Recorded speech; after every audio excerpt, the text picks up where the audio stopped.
Sayyidina Abdullah bin Amr radhiyallahu anhu meriwayatkan bahawa Rasulullah sallallahu alaihi wasallam bersabda, sebelum kiamat Dajjal akan keluar dan akan berada di bumi selama 40. Perawi hadis ini Sayyidina Abdullah bin Amr radhiyallahu anhu menyatakan beliau tidak tahu apakah yang dimaksudkan oleh baginda sallallahu alaihi wasallam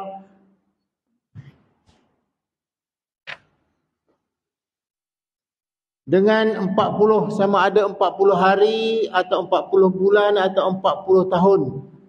Kemudian Allah SWT menghantar Nabi Isa bin Maryam alaihissalam ke dunia.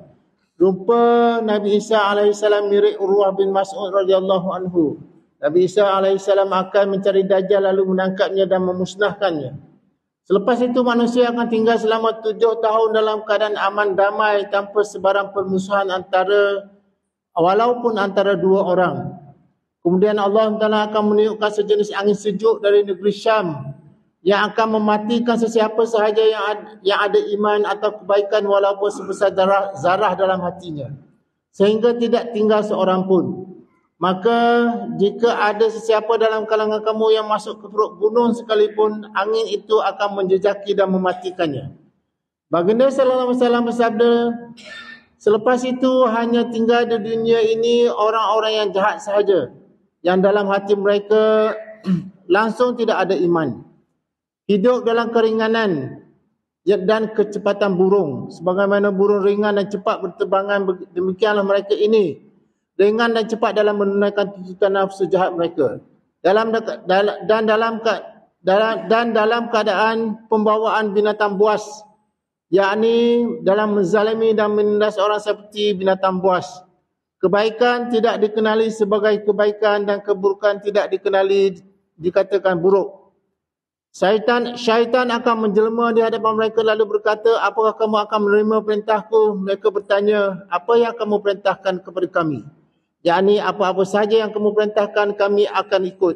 Lalu syaitan memerintahkan mereka supaya menyembah berhala dan mereka akan mentaatinya. Pada masa itu kelihatan kehidupan mereka mewah dan selesa. Kemudian sangkakala akan ditiupkan, sesiapa sahaja yang mendengar bunyinya akan pengsan kerana kedahsyatan bunyi itu. Dan dia akan menjadi lembek dan tidak bermaya sehingga kepalanya terkulai. Orang yang pertama mendengar tiupan sangkakala ialah seorang lelaki yang sedang membaiki kolak untanya dengan tanah. Lalu dia akan pengsan dan orang ramai akan mula pengsan lalu mati.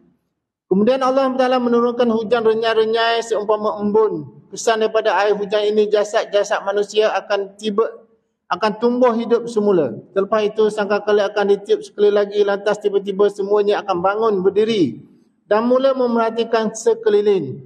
Kemudian dikatakan, wahai manusia, bergeraklah menuju Tuhan kamu.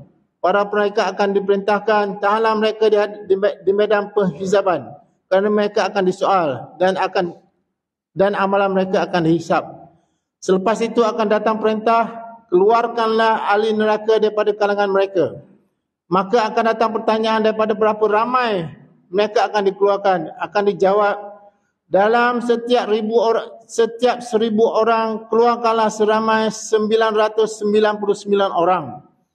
Dalam setiap 1,000 orang keluarkanlah seramai 999 orang.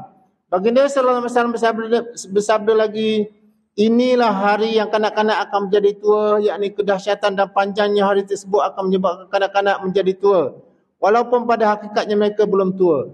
Dan inilah yang hari-hari betis-betis akan disingkatkan, yakni dalam bentuk kebesaran Allah Ta'ala yang khas akan dizahirkan. Hadis riwayat Imam Muslim rahmatullahi alaihi. Dalam hadis riwayat Imam Bukhari ada sambungan. Dalam satu riwayat lain, para sahabat radhiyallahu anhu mendengar bahawa yang akan masuk neraka ialah 999 orang daripada 1,000 orang.